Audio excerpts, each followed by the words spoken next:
রাম নারায়ণ রাম। আসি ওকে বললাম যে দেখো সৃষ্টিটা ধরা আছে মায়ার বাঁধনে, ঠাকুর বলছে তো মায়ার বাঁধন সংসারেও প্রয়োজন, কিন্তু কিরকম যেভাবে সূর্য পৃথিবীকে ধরে রেখেছে, এমন একটা দূরত্বে রেখেছে গরমে জ্বলে যাচ্ছে না, আবার ঠান্ডায় বরফ হয়ে যাচ্ছে না। যদি ঢিলা করে দেয় আকর্ষণ, এইখানে ছুটে গিয়ে ধাক্কা ধাক্কি করে কোথায় শেষ হয়ে যাবে। আবার যদি বলে আয় রে তোকে বড় ভালোবাসি, নিতে আয়, জ্বলে চলে থাকা কি, তাহলে ব্যালেন্স মেনটেন করো। কতটা দূরে থাকলে আমি জ্বলেও যাব না, আবার ভেসেও যাব না। হ্যাঁ, সন্তানকে মানুষ করো ওইভাবে। বাঘসিংহকে দেখে শেখো, যখন সন্তান বড় হয়ে গেল কাছে এলে থাপ্পড়, যখন ছোট আছে দুধ খাওয়ার মতো আয় চেপে দেবো, এ করবো, যেই বড় হয়ে গেছে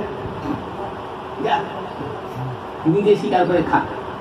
কিন্তু এখানে দেখো 80 বছরের মা 7 বছরের ছেলে খোকা খোকা করে পাগল, তখনও তার আগে যাচ্ছে না। এইটা অ্যাটাচমেন্টটাকে রাখো, কিন্তু নাট বল্টু ঢিলা করে, বুঝলে, টানলেই যাতে খুলে যায়। টাইট দিচ্ছে, এখানে টাইট দিচ্ছে, এখানে টাইট দিচ্ছে, ভালো আরো আকর্ষণ করে হয়।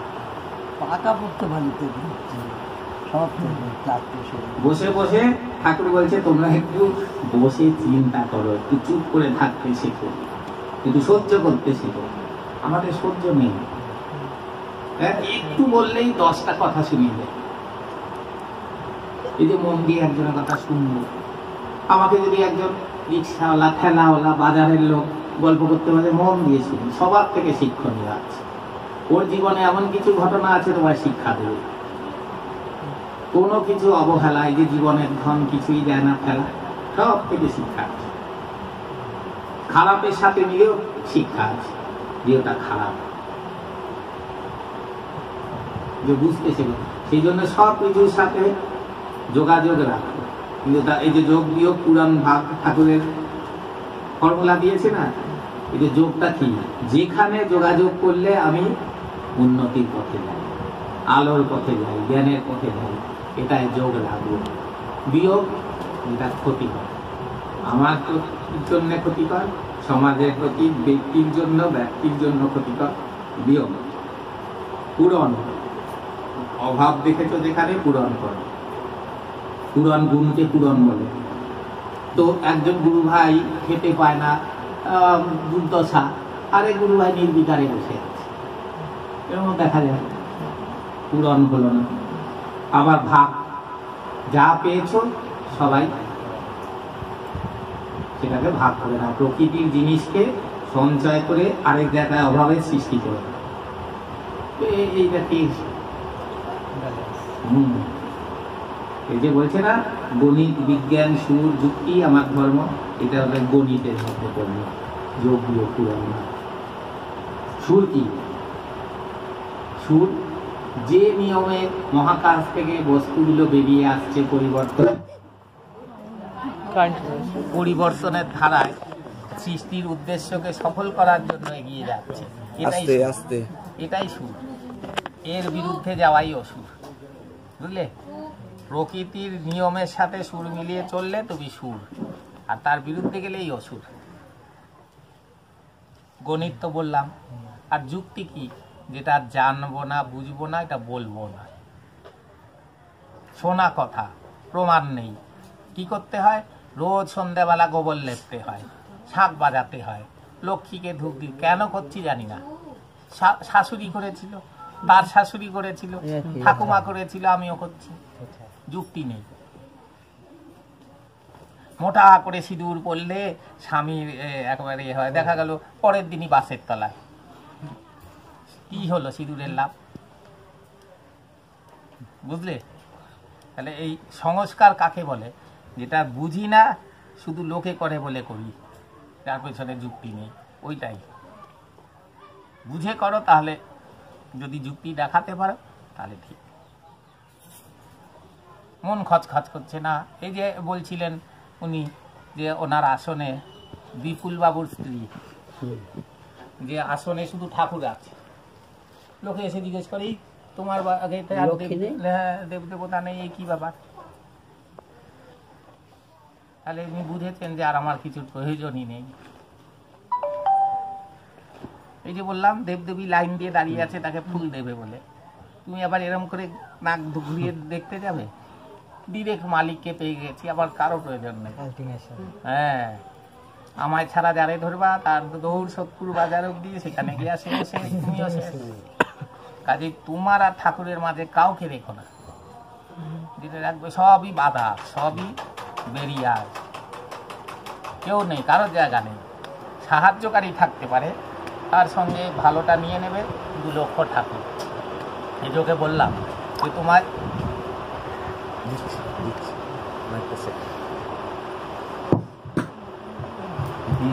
হ্যাঁ বললাম যে তোমার এমন একটা পয়েন্টে এসে দাঁড়াতে হবে যে পয়েন্টে সামনে তাকালে শুধু ঠাকুরকে দেখা যায়, আর কিছু দেখতে গেলে পেছন ঘুরতে হয়, বুঝলেন?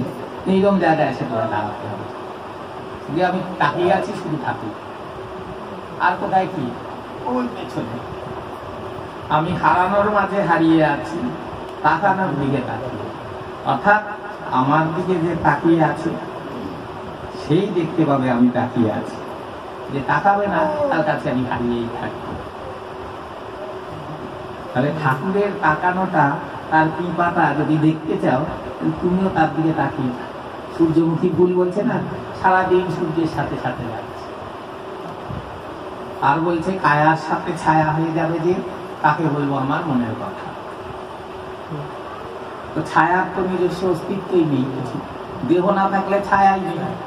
এই হাত রেখেছি, হাতটা চলে এলো, ছায়াটা রয়ে গেল, ভাই ওর কোনো নিজস্বতাই নেই, যা করবো তাই করবে। যখন শিষ্য এরকম হবে, গুরু ভাবছে শিষ্য করছে, বুঝতে পারছো?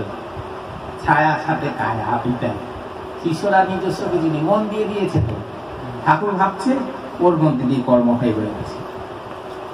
তখন ঠাকুরের মনের কথাটা ওর মধ্যে এসে ভাবে। আমি মনের কথা কইতেই পারি না, ঠাকুর বলেছেন আমি কই আর তোমরা বোঝো, আরে তোমাদের তালে তাল দিয়া চলি, উচিত ছিল তোমাদের আমার তালে তাল দিয়া চলা।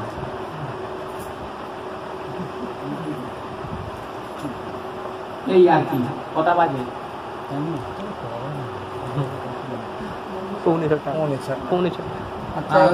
18 বছরের আড়ালে আপনার সাথে কি একবারও দেখা সাক্ষাৎ হয় না? এটা বলা যাবে না, বা আপনার ব্যক্তিগত সম্পর্ক?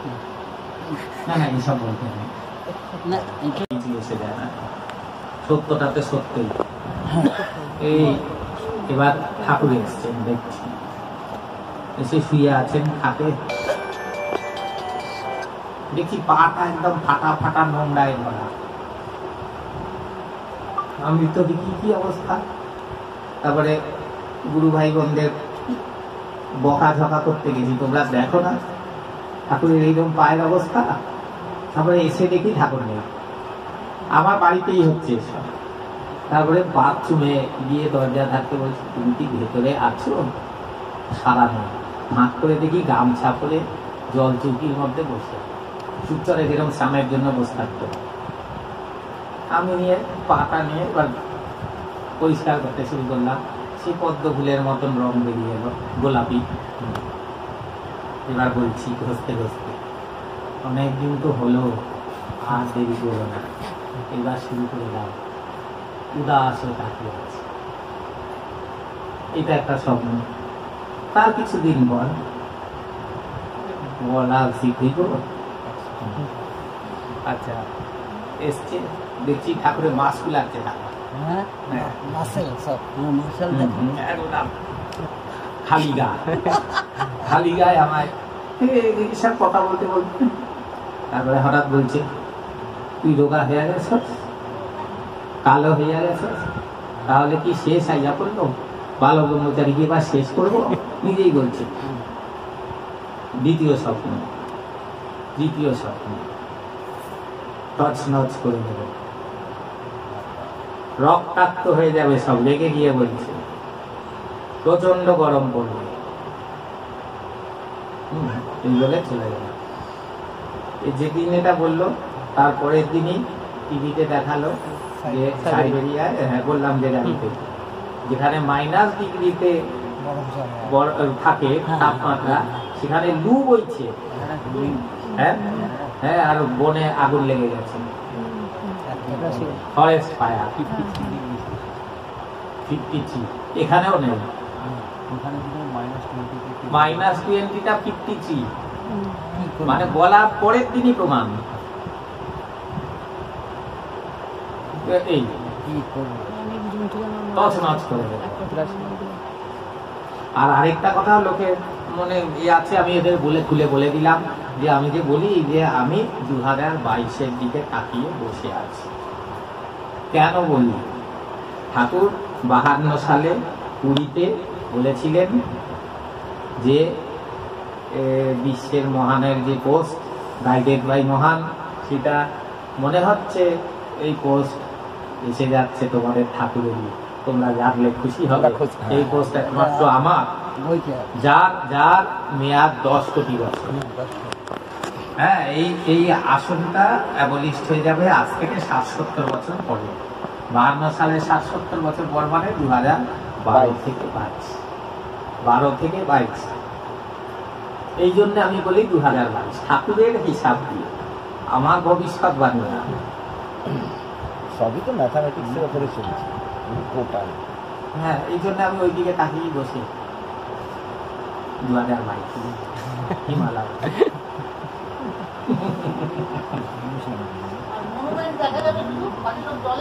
হ্যাঁ, সেটা আমাকে বলেছেন। হ্যাঁ, ওই তো লেকটার্নে বলেছিল, দেখবি মনুমেন্টের আগাটা বাইরে আছে আর সব জলের নিচে, ডেড বডি বাঁচবো। ওই যে ঘুম থেকে উঠাই দেখবি মাথার কাছে পুরীর সমুদ্র। বিজ্ঞানীরা বলছে 50 সালে কলকাতা জলের তলায় যাবে। তাকে এত কথার দরকার নেই, বসে বসে সারাক্ষণ ঠাকুর ঠাকুর করা। কেন বলছি? এই লোকে ভাবে বেদ কর্মী আমি দেয়াল লিখি, আমি ভাষণ দিই, হ্যাঁ কলা চক্র এই করছি সে করছি, হ্যাঁ নগর কীর্তন সবই বেদ কর্ম, ঠিক। কিন্তু ঠাকুর খুশি কাদের ওপর? নাম করে বলছেন হাইদা, রমেশ, অশ্বিনী, যোগেশ কোন দেয়াল লিখন করেছিল, কোথায় বক্তৃতা দিয়েছিল, হ্যাঁ ঘরে বসে বসে শুধু ঠাকুর ঠাকুর করেছে। বলছে রমেশ শুধু বইয়া বসাই বসাই বসাই করতে করতে চলে গেল। তোমরা তো এদের মতো হলে না, ঠাকুর দুঃখ করছেন। তাহলে চান ওই এইটা এখন সময়, তাই যতটা পারা যায় ঠাকুরকে টেনে আনা, ডেকে আনা। হেনা শেখা জয়ন্তী 3টে জুয়েল ফালাইয়া আইছি বাংলাদেশে। তারা কি করেছিল? বেদের এই তথাকথিত বেদকর্ম। ওই আমার উপর নির্ভর করে একমাত্র সব জানতে বুঝতে পারবে। আমরা কি ভাবি? আমরা যেটা চাইছি সেটা করি, ঠাকুরের কাজ। ঠাকুর আমাকে দিয়ে কি চাইছেন সেটা কি জানার চেষ্টা করি? হ্যাঁ, আমি ভাবছি না এটাই ঠিক, নগর কীর্তনই করতে হবে শুধু, বা নাম জপই করতে হবে, বা এই সমাজের কাঠামো বদলাতে হবে। ঠিক, ঠাকুর বসে বসে দেখছেন মজা, সব ছড়িয়ে দিয়েছেন, খা কোনটা খাবি। হ্যাঁ, আমার বলে অনেকে ঠাকুর করে দিয়ে গেছেন স্ট্রাকচার, আমাদেরই করতে হবে। কত বড় পণ্ডিত! ঠাকুরকে যখন সাংবাদিক জিজ্ঞেস করলো আপনি নেতাজির নাম ভাঙিয়ে চলেন, বলছে আমার কারোর প্রয়োজন নাই, তুই একাই যথেষ্ট। ঠাকুর বলছে। কেউ কেউ আবার বলে, এত তাদের মানে অবাক হয়ে যায়, ঠাকুর আর নেতাজি নাকি একে অপরের পরিপূরক। আর ঠাকুর বলছেন গঙ্গায় যে মরাটা ভাইসা যাইতেছে ওইটারও নেতাজি বানায় দিতে পারে। তাহলে দেখো তোমাদের নানান রকম ঠাকুর কিন্তু এইসব লজেন্স চকলেট সাজিয়ে দিয়ে কে কোনটা খায়। বুদ্ধিমান ঠাকুরকে ধরে থাকবে, তুমি যেটা চাও সেটাই যেন করি।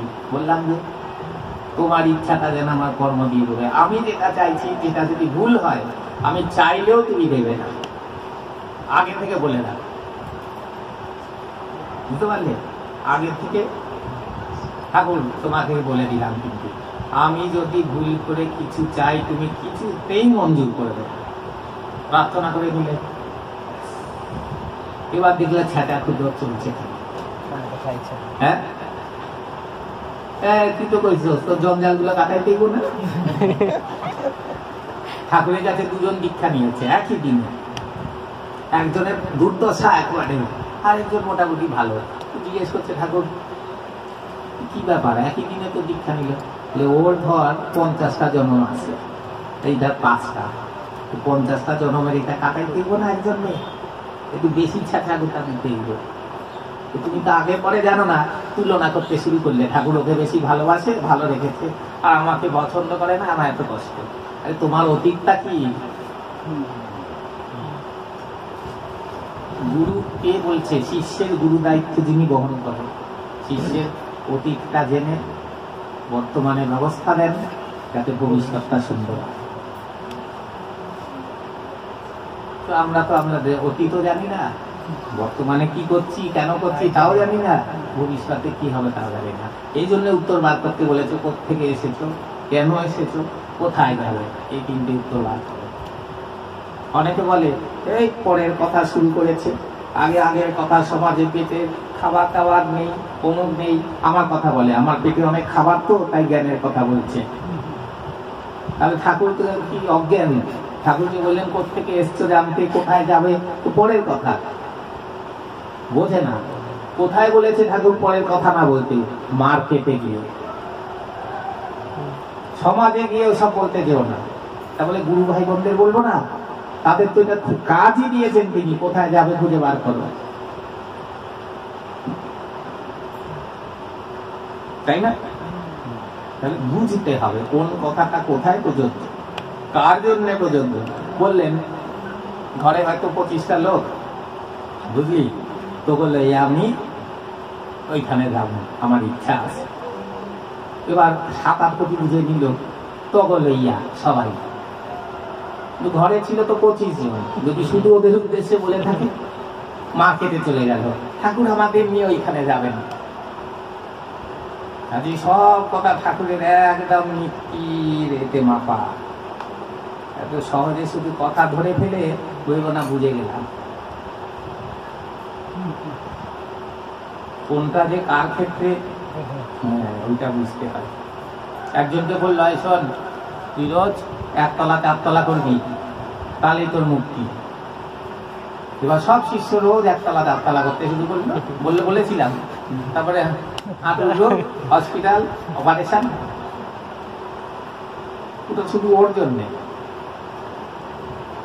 ঠাকুর দেখবেন তুমি বিনা বাক্যব্যয় নির্দ্বিধায় কোনো কথা না বলে, উচ্চবাচ্য না করে থাক।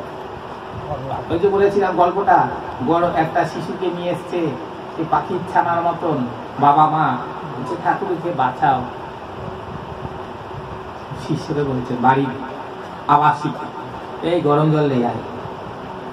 সে একটু গরম জল স্নান করার মতো নিয়ে এসছে, এরকম না ফুটন্ত জল নিয়ে আয়। ফুটন্ত জল নিয়ে এসে রেখেছে, বাবাকে বলছে না ফালাও বাচ্চাটা রে। ঠাকুর মাকে বলছে তুই ফালা, কি তখন শিষ্যটাকে বলে তুই ফালা, সবাস।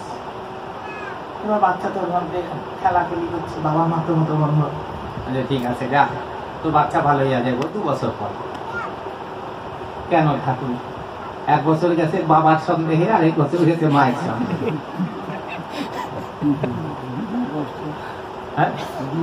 হ্যাঁ, তাহলে যদি দ্বিধা করো, যখন ডাক দেবে, যদি বলছে না যে আমি যখন ডাক দেবো তোমাদের যেন পাশে পাই, তুমি ভাবলে আমি বুঝি ঠাকুরের খুব বিরাট সাহায্যকারী, ঠাকুরের আমাদের খুব প্রয়োজন।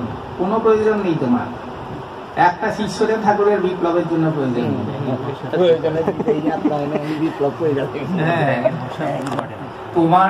তোমার উদ্ধারের জন্য ঠাকুর তোমায় ডেকেছে যে তুমি একবারে গিয়ে পৌঁছতে পারো কিনা। যদি পারো তাহলে তুমি করবে, যদি কাউরে না পাই আমি একাই নাই না করবো না, বুঝলে?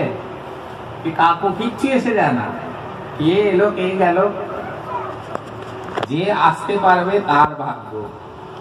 এই যে এক বলছে নতুন বিয়া হয়েছে, ধর বর বউ, আমি ডাক দিয়েছি দৌড়াইয়া ইয়া করবো, সেই মন যদি তৈরি হয়। আমি 50 বছরের শিষ্য, সেও তখন আমার মেয়ে আমার বাচ্চা আমার বউ করছি। হ্যাঁ, যার হইব তো প্রত্যেককে ঠাকুর ইন্ডিভিজুয়ালি ডাকবে, বুঝলে?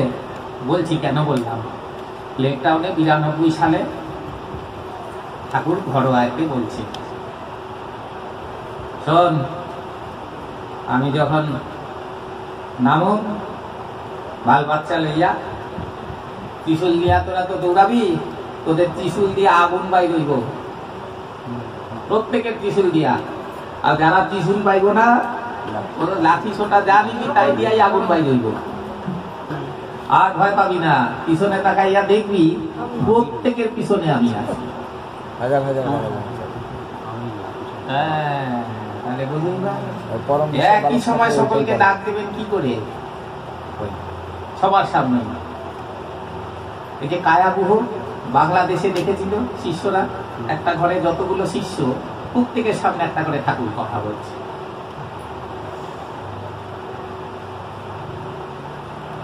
তার পক্ষে কি অসম্ভব?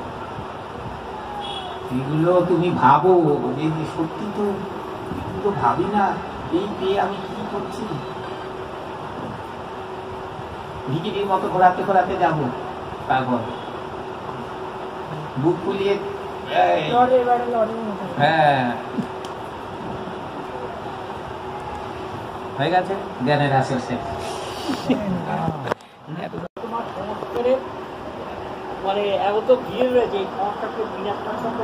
সংস্কার, এই যে বললাম, বিচার বুদ্ধি বিশ্লেষণহীন ভাবে কাজের মধ্যে থাকা। এই যে এখানকার যে এটাও সংস্কার, এই যে পরিবার, এটাও একটা সংস্কার। এটা আমার পরিবার, এই আমার বউ, এই আমার স্বামী, এই আমার বাচ্চা, এই আমার মেয়ে ছেলে, বাবা মা, এইটাই আমার পরিবার। ঠাকুর কি বলছে? বিশ্ব পরিবার সংস্কার দিয়ে করেছি বলে এইটাই আমার পরিবার। আর কাউকে দেখতে হবে ধাপে ধাপে আমাদের চলছে। তারপরে কি, পড়াশোনা করে একটা চাকরি করতে হবে। কেন? ঠাকুর কি বলছে? আমার হাতে যদি থাকতো সব বই খাতা, এক জায়গায় তালা দিয়া বন্ধ করে সব মাঠে নামাইয়া দিতাম, চাষ কর। কেন? কোন বাবা মা আছে এখানে? ছেলে মেয়েকে বলবে বাবা যা এগ্রিকালচার কর, জমি কিনে দিচ্ছি, চাষবাস কর, খেয়ে করে বাঁচ, বলবে না। সংস্কার, ইজ্জত থাকবে না। তোমার ছেলে চাষ করে, পড়াশোনা করে না, এদিকে যদি চাষি যদি চাষ বন্ধ করে দেয়, বাবুরা গিয়ে পায়ে ধরবে, বাবা চাল ঢাল একটু ফলা বাবা। হ্যাঁ, সবই সংস্কার। যুক্তি দিয়ে চলো, দেখো যে কোনটা সমাজের পক্ষে, আমার পক্ষে, সবার পক্ষে ফলদায়ী, সুফলদায়ী, সেইটা করো। ব্যাস। সব থেকে সহজ উপায় নির্ভর, সবকিছুর মধ্যে জড়িয়ে থেকে জড়িয়ে থাকে। ওপেনটাই গোপন না, গোপনটাই ওপেন, গোপনটাই ওপেন, উল্টোটা। হ্যাঁ,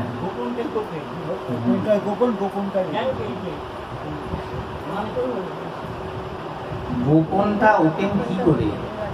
এই যে বললাম ঠাকুর সব বলে রেখেছে, পাঠক খারাপ হচ্ছে, ওই জন্য ওপেন হচ্ছে না, গোপনই থেকে যাচ্ছে। ওপেন করাই আছে, লোকের কাছে গোপন, কারণ তার দেখার চোখ নেই, বোধগম্য হচ্ছে। জানাটাকে জাগিয়ে জানো, জানাই আছে কিন্তু জাগানো হচ্ছে না। সব দিকেই বেশ, সব জায়গায় একটু টাচ দিয়ে যাবে, একটু টাচ দিয়ে যাবে, বিকাশে যদি বলার অসুবিধা থাকে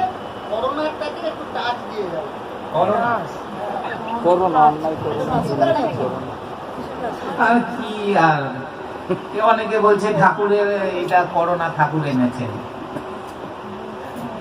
আবার কেউ কেউ বলছে ওটা চায়না এরা তৈরি করেছে।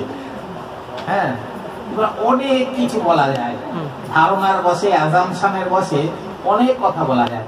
এই যে বলছে যদি ধরে নিই নেতাজির কথা, রাশিয়া চায়নাকে দুই হাতে নিয়ে চলছে, তাহলে চায়না যদি এটা একটু মূল কারণ হয়, তাহলে এবার যদি বলি এর পেছনে নেতাজি আছে, বিশ্বের শয়তানগুলোকে বার করে দেওয়ার জন্য, সবার মুখোশ খুলে দেওয়ার জন্য বলা যায়। কারণ তো চায়না তো নেতাজির আন্ডারে, ঠাকুরের কথা মতো দু হাতে। এবার চায়না থেকেই করোনা, তাহলে করোনাতে নেতাজির আন্ডারেই হলো, বলতে হয় কথার কথায়, আমি বলছি না।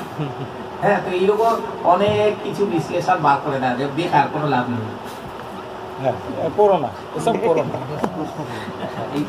অনেক কথা এরকম আমার বলে যে, যেমন একটু আগে আলোচনা হচ্ছিল যে 93 সালে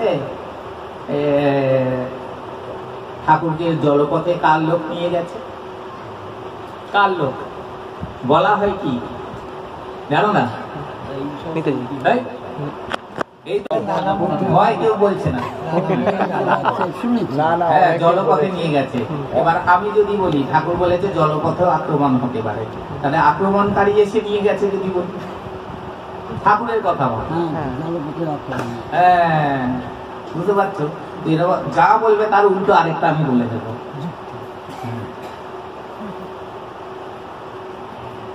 যে বলবে নির্বিকল্প সমাধি, আমি তো তক্ষুনি বলবো ঠাকুর বলেছেন 6 মাস অব্দি অবিকৃত থেকে নির্বিকল্প যিনি হয়েছেন তিনি ফিরে আসতে পারেন। ওখানে তো অবিকৃত ছিল না, যেমন চাটক যোগে থাকে তেমন।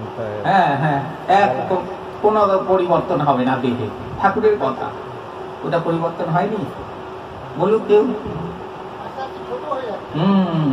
তাহলে বলো এবার ঠাকুরের কথা দিয়ে বললাম নির্বিকল্প কি করে হলো? এখনো লোকে বলে যাচ্ছে, এটা টার্ম হয়ে গেছে 93 নির্বিকল্প, শুনে শুনে বুদ্ধি খাটাচ্ছে না। ঠাকুরের দেহ কোথায়? আগে বলো ঠাকুরের দেহ বলে কিছু নেই। কেন বললাম? ওই যে ওকে বলেছি যে ছোটবেলায় যখন অনিমা দিয়া এখানে ওখানে যাইতাম, ফিরে আসা দেখি আমার বডির একটাও সেল নাই, পুরোনোগুলি সব নতুন, রোগ টোগ কিচ্ছু নাই। তখন দেখলাম এই তো প্রকৃতির বিরুদ্ধ কাজ হয়ে গেছে, বন্ধ করে দিলাম। তাহলে যার বডি সব সেল কতবার বদলে গেছে, কতবার ঠাকুর এখানে ওখানে গেছে, তাহলে তার আসল বডিটা কই? নেচারের পদার্থ দিয়ে যখন তখন বডি ফর্ম করতে পারে। এই যে বললাম 25টা ঠাকুর, এবার তাহলে তুমি তার কোন দেহ নিয়ে বিচার করবে? সব দেহই তার দেহ। বলছে আমি তোমাদের মাঝে এসে যেতে পারি অমৃততে, 90 সালের ভাষণ, এই দেহ আসতে পারি, অন্য দেহ আইয়া করতে পারি। বুঝেছো? সামনে এসে সাপ এসে ঘুরে গেছে, জানো? ঠাকুর বলেছিলেন জামু, হ্যাঁ, তারপরে এসে সাপ এসছে, মারতে গেছে, কেউ বলে এই মারিস না মারিস না। আবার আরেক জায়গা পাগল হয়ে গেছে, জল ছিটিয়ে তাড়িয়ে দিয়েছে, বলে গেছিলাম তোরা তো তারায় দিবি।